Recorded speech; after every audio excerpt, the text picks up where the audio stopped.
Mamie Cool, on se retrouve aujourd'hui pour une vidéo tag puisque j'ai été taguée par Mayanne de la chaîne À Pas de Moi sur le tag allaitement. Donc je dois vous répondre à 10 questions sur mon allaitement. Pour celles qui ne la connaissent pas, Mayanne c'est une maman allaitante comme elle aime à le dire.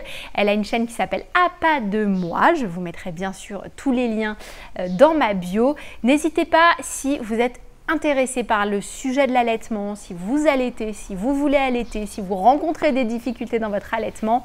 Elle publie depuis quelques temps des vidéos super sympas, très dédramatisantes, très cool, bien documentées, etc. Elle est elle-même l'équivalent de conseillère en lactation, enfin bref, un truc comme ça. Elle anime beaucoup d'ateliers, elle est très concernée par le sujet, assez passionnée par la question. Donc n'hésitez pas à aller sur sa chaîne À Pas de Moi pour y puiser des infos parce que franchement c'est une chaîne qui est très très riche à ce niveau-là. Donc n'hésitez pas, je vous invite vraiment à y aller. Il y a déjà quelques mamans taguées qui ont répondu à ce tag. Je n'ai volontairement pas regardé leurs vidéos, même celle de Mayanne, pour ne pas me laisser influencer, si tant est que ce soit possible. Mais en tout cas, je voulais pas que ça me donne des idées et que ça reste vraiment mon tag et mes réponses à moi. Donc une fois que j'aurai posté cette vidéo, ou au moins que je l'aurai tournée, j'irai voir leur tag. Donc je vous mets au moins celui de Mayanne en lien. Vous pourrez aller le regarder si ça vous intéresse. Alors, donc, c'est parti pour ce tag allaitement. Première question, je les ai notées quand même. Lors de votre premier accouchement, est-ce que vous aviez déjà le projet d'allaiter ? Oui, moi je suis moi-même un bébé allaité, ma mère a allaité, j'ai eu ma première fille en Guyane où c'est encore un acte assez naturel d'allaiter. Il y a beaucoup de mamans qui donnent le biberon, mais c'est très bien vu d'allaiter, enfin c'est pas du tout un problème, c'est pas considéré comme un truc marginal ou comme un truc de bobo, c'est quelque chose de naturel parce que les gens font ça, les créoles le font, la plupart des communautés aussi allaitent parce que c'est plus simple, parce que c'est moins cher, que y a des endroits dans le département où c'est difficile de se procurer du lait en poudre, etc. Donc allaiter reste le moyen le plus simple. Et au-delà de ça, pour moi, c'était quelque chose de très évident et très naturel et j'ai assez rapide, c'est-à-dire que je crois que je me suis même pas posé la question, c'est-à-dire que quand j'ai su que j'étais enceinte, pour moi, j'allais allaiter parce que c'était normal, naturel, ce qu'il y avait de meilleur pour mon bébé. Et d'ailleurs, j'ai toujours eu un profond dégoût pour le lait en poudre. Pourquoi? Je ne sais pas, mais vraiment, c'est le truc qui me dégoûte quoi. Pour moi, je ne comprends pas. Voilà. Déjà, moi-même, je consomme pas de lait en poudre parce que je trouve ça bizarre. Mais en donner à mon bébé, pour moi, c'était encore pire. Donc oui, j'avais ce projet d'allaiter. Très rapidement, je crois que ça faisait très peu de temps que j'étais enceinte. J'avais découvert une association qui s'appelle Guyane Allaitement. J'espère qu'elle existe toujours d'ailleurs. Si vous êtes en Guyane et que ça vous intéresse, c'est une asso qui est super, qui est gérée par des mamans qui se font former, etc. C'est un groupe de parole, un groupe de soutien. Il y a des réunions régulières, très conviviales. On apporte à boire, à manger, on papote. Alors évidemment, c'est censé durer 1 heure. Ça dure toujours beaucoup plus. On y parlait d'allaitement, de couches lavables, de parentalité. Il y avait toujours une thématique spécifique, mais c'était vraiment des réunions dans lesquelles j'adorais aller, quoi. J'ai invité des copines. J'embrigadais complètement les gens pour y aller parce que moi, ça m'avait fait beaucoup de bien. Ça m'avait mise vraiment en confiance et voilà. Et puis il y a aussi le fait que j'étais suivie par une sage-femme qui était hyper pro allaitement, qui m'avait bien préparée, avec qui j'en avais parlé et qui m'a super bien accompagnée. Donc oui, vraiment, je crois que je peux dire que mon projet d'allaiter, c'était même pas une question, c'était une évidence. Deuxième question, à ce jour, quelle est votre durée d'allaitement la plus longue? Je n'ai allaité qu'une seule fois pour l'instant. J'allaiterai mon deuxième bébé, auquel cas, à ce moment-là, on en reparlera. Mais ma fille, je l'ai allaitée 15 mois. 15 mois de sa naissance, donc en allaitement exclusif, absolument. De sa naissance jusqu'à ses 15 mois, j'ai commencé la diversification alimentaire à 6 mois. Et elle était en crèche à partir de 3 mois. Donc j'ai tiré mon lait très tôt. très peu de temps après sa naissance, j'avais commencé à tirer mon lait pour faire du stock, pour avoir suffisamment de stock pour ne pas en manquer à la crèche. Parce que, encore une fois, c'était vraiment ma hantise qu'elle consomme du lait en poudre. Donc, il était pour moi essentiel que j'ai un stock de lait. Et effectivement, j'avais un tiroir complet de mon congélateur rempli de lait. C'était un peu impressionnant, drôle et rassurant pour moi. Troisième question. Avez-vous souffert de difficultés physiques? Alors, est-ce qu'on peut appeler ça une difficulté physique? Peut-être. Au tout début de mon allaitement, en fait, ma montée de lait a été extrêmement tardive. Au lieu des 3-4 jours classiques, je crois que mon lait a mis presque plus d'une semaine à monter. Et en fait, du coup, ma fille se fatiguait beaucoup en tétant parce qu'elle forçait et elle ne buvait pas beaucoup. Donc du coup, il a fallu stimuler ma lactation. Donc ma sage-femme très vite s'en est rendue compte parce qu'on voyait que ma fille était un petit peu déshydratée, elle n'était pas... Enfin voilà, elle grossissait pas suffisamment, etc. Donc elle m'a dit, écoute, on va renforcer le truc. Elle m'a donné de l'homéopathie, conseillé des aliments galactogènes, et prescrit un tire-lait. Donc c'était toute une stratégie. Il fallait que je donne un sein et puis l'autre et que je tire mon lait tout de suite après la tétée pour donner en complément de ce qui avait été tété, etc. Ça a été honnêtement un peu galère pendant 15 jours. Le temps qu'elle reprenne du poil de la bête, qu'elle s'habitue à la succion et que mon allaitement se mette vraiment en place. Mais à partir de là, vraiment au bout de 15 jours, il n'y a plus eu aucun problème. Je n'avais plus besoin de tirer mon lait pour lui donner en complément des tétés au sein directement. Voilà, ça a été un moment un peu difficile parce que c'était notre premier bébé, que le papa était extrêmement stressé, il avait peur qu'elle mange pas assez, moi du coup je pleurais toutes les larmes de mon corps et tout. Heureusement, encore une fois, ma sage-femme qui venait tous les 2 jours à la maison dans le cadre du Prado a été au top. Elle m'a dit, écoute, si toi tu maintiens ton projet d'allaiter, t'inquiète, on va y arriver. Accroche-toi, je te promets, on va s'en sortir et tout ça. Donc on était vraiment en équipe. En plus, mon médecin traitant qui suivait Alma, parce qu'en Guyane, il n'y avait pas de pédiatre, c'était lui qui suivait Alma. Sa femme elle-même est sage-femme, pro-allaitement, etc. Donc il me soutenait aussi. Enfin, pour ça, j'ai vraiment été super entourée et personne ne m'a jamais dit « Bon, écoute... c'est compliqué, t'as pas de lait, donne-lui du lait en poudre, quoi. » Non, personne. C'est juste voilà, le papa qui était très stressé. Et un jour, je lui ai dit, écoute, je te promets, si je n'ai pas assez de lait et si ça va pas et si on s'en sort pas, on lui donnera du lait en poudre. Ça a suffi pour le calmer. Il était content. Moi, je savais qu'il en était absolument hors de question. Mais au moins, il était détendu. Et à partir de là, c'était bon. Et ça roulait. Après, sinon, j'ai vraiment aucun souvenir de mastite, d'engorgement. Je me souviens qu'une fois, j'avais le sein un peu dur, un peu douloureux et tout, mais j'avais été tellement documentée et tellement conseillée que j'ai réagi tout de suite et j'ai fait tous les trucs, quoi. C'est-à-dire que j'ai tiré sur le sein engorgé, j'ai donné le sein engorgé au bébé, j'ai trempé mon sein dans l'eau chaude, j'ai pris des douches chaudes, j'ai massé, j'ai machin. Franchement, j'ai fait tous les trucs et ça n'a pas duré une demi-journée, quoi. Donc non, j'ai difficultés physiques, non, même crevasse, j'ai pas eu. J'ai eu des petites douleurs au mamelon, encore une fois, pendant 15 jours, mais le temps que ça se fasse et que le mamelon s'habitue. Vraiment rien de... Enfin, je ne considère pas avoir eu un allaitement compliqué. Peut-être des débuts difficiles, oui, mais pas un allaitement compliqué. Quatrième question. Avez-vous souvenir d'une situation cocasse durant votre allaitement? Ben non. En fait, non. Je me suis jamais retrouvée dans une situation bizarre ou un peu dérangeante ou... Non, jamais. J'ai jamais été embêtée au restaurant, j'ai jamais été embêtée dans les lieux publics, on m'a jamais fait de remarques désobligeantes. Jamais, jamais, jamais. Question numéro 5. Quelle est la remarque la plus à côté de la plaque qu'on vous ait faite? Alors, j'ai dû faire erase en fait, parce que je me souviens pas.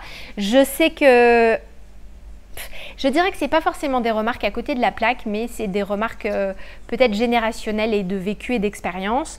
J'ai moi ma mère qui, comme je vous le disais, qui a allaité, mais qui était très comme on expliquait l'allaitement à une certaine période, c'est-à-dire que l'allaitement à la demande, elle ne connaissait pas, elle ne trouvait pas ça normal que je donne le sein aussi souvent. Elle me disait mais il faut que tu espaces tes tétés, sinon ton bébé va jamais dormir, et puis il tète trop souvent, c'est pour ça que les couches débordent, machin, enfin voilà, des trucs comme ça. Et ma belle-mère, alors elle, c'était, je pense, beaucoup de frustration parce qu'en fait, son enfant, mon mec, n'avait pas voulu du sein, apparemment. Elle me dit, ce cochon, il n'a jamais voulu de mon lait, machin. Et du coup, elle n'avait pas allaité et elle n'a eu qu'un seul enfant. Et donc, du coup, le fait que moi j'allaite, ça la stressait parce que on ne savait pas combien je donnais. Etc. Elle n'arrêtait pas de me dire mais il faut que tu lui donnes de l'eau, il faut que tu lui donnes de l'eau, il faut lui donner de l'eau au biberon. Je dis mais non mais elle boit au sein. C'est d'ailleurs pour ça qu'elle prend le sein aussi souvent, c'est probablement parce qu'elle a soif. C'est vrai qu'en Guyane il faisait très chaud. Donc ma fille, au tout début, elle était au sein toutes les demi-heures. Très clairement, enfin, j'avais l'impression de ne faire que ça, mais parce que voilà, elle venait chercher eau, aliments, réconfort, câlin, machin, et voilà, je pense que c'était plus des remarques de méconnaissance plus que des remarques à côté de la plaque, en tout cas. Question numéro 6, quelle a été la remarque la plus aidante qu'on t'ait faite? Je crois que je l'ai déjà dit, en fait, je crois que c'est ma sage-femme quand tout le monde était paniqué, que mon mec était stressé, que la petite ne grossissait pas, etc. Elle m'a dit on va y arriver. On va y arriver. Et ça, le fait de savoir que j'étais pas seule dans mon projet, que j'étais aidée, que j'étais comprise, etc. Oui, ça m'a beaucoup aidée. Et puis peut-être aussi une chose qu'on m'a dite en réunion d'allaitement, c'est n'écoute que toi. Fais-toi confiance et n'écoute que toi. Et ça, je pense que oui, quand on est une jeune maman, c'est même allaitante ou pas, je crois que c'est vraiment un truc qu'il faut retenir, c'est n'écoute que toi, quel que soit le sujet, quoi. Le bain, la bouffe, le change, les couches, les fringues, les bonnets, les gants, les poussettes, n'écoute que toi. Question numéro 7, est-ce que vos mères et belles-mères avaient allaité? J'ai répondu à la question oui. Ma mère avait allaité et ma belle-mère avait essayé mais n'avait pas allaité. Voilà, donc je vous ai déjà un petit peu expliqué comment ça s'est passé. Donc je passe directement à la question 8. Est-ce que votre conjoint a été un soutien? Oui. Oui, très clairement. Passer, comme je vous le disais, les 15 jours un peu difficiles, un peu de stress, un peu d'angoisse, à partir de là, il ne m'a jamais lâchée. Je crois qu'il a été convaincu du bien que ça faisait à la petite. On la voyait bien grossir, elle était belle, elle était joufflue, elle était en pleine forme, elle était tonique, etc. Et souvent, il me disait, quand il la voyait au sein, il me disait « Punaise, ça a l'air tellement bien, quoi, parce que elle est tellement... elle quittait le sein, ça lui coulait de la bouche, elle s'endormait comme ça. Et il me disait, mais je pense que c'est trop bon, quoi. Et ouais, il a été vraiment d'un super soutien. Quand il a été question de la mettre à la crèche, moi j'ai fait toutes les crèches de la ville en éliminant celles qui n'acceptaient pas le lait maternel, donc ça a été toute une histoire. Ma belle-mère qui nous disait mais attendez, vous n'allez pas vous coincer à cause de ça, il suffit de la passer au biberon, c'est facile, vous faites ça en une semaine, etc. Et je me souviens d'une conversation au téléphone un peu chaude où j'avais senti vraiment Eric s'énerve, c'est-à-dire que moi, bon, je disais pas grand-chose, c'était ma belle-mère, elle était dans son truc, elle n'avait pas allaité, bon. Honnêtement, ça ne me dérangeait pas. Et lui s'est vraiment énervé et en lui disant « Écoute, on a choisi, c'était on, j'aimais bien le on a choisi le lait maternel, on a choisi l'allaitement et on va rester à l'allaitement, un point, c'est tout, elle ne prendra pas le biberon, point barre. » J'avoue, j'ai kiffé. Et au final, figurez-vous que ma belle-mère, qui n'y croyait pas, qui a essayé de me faire donner de l'eau au biberon, de passer au biberon, etc., Et ben je l'ai convaincu, c'est-à-dire que j'ai appris subrepticement que les jeunes femmes de son entourage qui ont accouché après moi, elle leur donnait des conseils d'allaitement. Oui, tu sais, Alexandra, elle avait un tire-lait. Non, mais tu sais, c'est possible, tu peux donner ton lait à la crèche et tout, machin. Et ça, j'avoue, c'était quand même ma petite victoire. Question numéro 9, quel objet vous a été le plus utile pendant votre allaitement?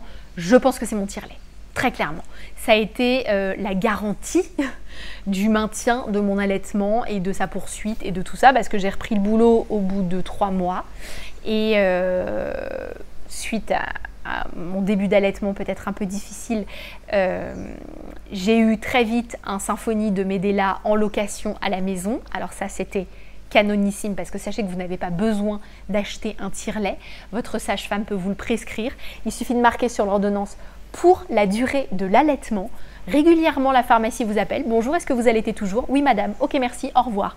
Clac. Et donc, moi, j'ai gardé mon tire-lait 1 an et demi, en fait, à la maison. Et le Symphonie de Medela étant absolument génialissime, double pompage et tout ça. Il était devant la télé, donc ça faisait partie, avec les télécommandes, ça faisait partie des objets du quotidien, avec mes biberons, mes pompes, mes machins, mes trucs. Et franchement, c'est un objet ça m'a jamais dérangé de tirer mon lait. Mon mec m'a jamais fait de remarques genre dis donc on dirait un petit peu une vache laitière, machin. Jamais, jamais, jamais. Au contraire, c'était que des trucs positifs. Genre ah bah super, t'as fait des gros biberons, ah bah c'est génial, ok, machin, on congèle, nanana. Voilà, c'est vraiment mon coussin d'allaitement. Bon oui, il m'a été utile, mais je pouvais prendre un coussin normalement. Collier d'allaitement, j'en ai eu un quand j'ai arrêté d'allaiter en fait. Aucun rapport, mais non, moi ça a été vraiment, vraiment mon tire-lait. Et la dernière question, numéro 10, quel serait le conseil que vous donneriez aux futures mamans qui souhaitent allaiter? Je répéterai ce conseil qu'on m'a donné, qui est n'écoute que toi. N'écoute que toi et que les personnes que tu juges dignes d'écoute. C'est-à-dire que si tu trouves autour de toi un groupe de la Letch League, une association d'allaitement avec des mamans bienveillantes qui vont te conseiller, qui vont pas te culpabiliser, qui vont pas être des folles du lait. Je veux dire, moi, dans l'asso où j'allais, tu avais des mamans qui disaient bah, j'ai craqué, j'ai donné un biberon, je suis passée à l'allaitement mixte, machin. Et ben, elle disait ok, bah, si c'est ce qui te convient, tant mieux, c'est super, tu continues à allaiter, mais c'est vachement bien, écoute, ce qu'il faut c'est que tu trouves ton équilibre et ton système pour toi et ton bébé et tout, enfin vraiment, pas de jugement, c'est un truc bien quoi, allaiter c'est un truc bien, c'est un truc sympa, c'est plaisant. Si ça devient compliqué, contraignant, difficile, pénible, lourd, c'est pas la peine, adapter, trouver des solutions, etc. Mais ouais, vraiment, n'écoute que toi et les personnes que tu juges dignes d'écoute. Et tout se passera bien. Et bien voilà mes réponses pour ce tag allaitement. Alors je devrais moi-même taguer 5 mamans youtubeuses allaitantes. Malheureusement je n'en connais pas. Je pourrais retaguer les filles qui ont déjà été taguées. Ça serait complètement antiproductif. Mais en revanche, si vous regardez cette vidéo, que vous êtes youtubeuse et que vous avez allaité et que vous souhaitez répondre à ce tag, considérez que je vous ai tagué et allez-y, balancez vos réponses, ce sera toujours intéressant. Merci à toutes celles et ceux qui ont regardé cette vidéo. Merci à Mayan de m'avoir invité à répondre à ces questions. N'hésitez pas à mettre un petit pouce en l'air si ça vous a plu, à commenter, surtout commenter vraiment juste en dessous de cette vidéo. Dites-nous si vous avez allaité, si oui, comment, pourquoi, répondez à une ou plusieurs des questions qui ont été posées dans ce tag. Et puis surtout, abonnez-vous à ma chaîne pour toujours plus de vidéos sur grossesse, allaitement, bébé, tout ça. La parentalité bienveillante, moi j'évite. C'est pas trop mon truc, moi je suis plutôt professée, tout ça. Non, je déconne. Évidemment, je déconne. On se retrouve très très bientôt pour une nouvelle vidéo, évidemment. À plus, bye bye.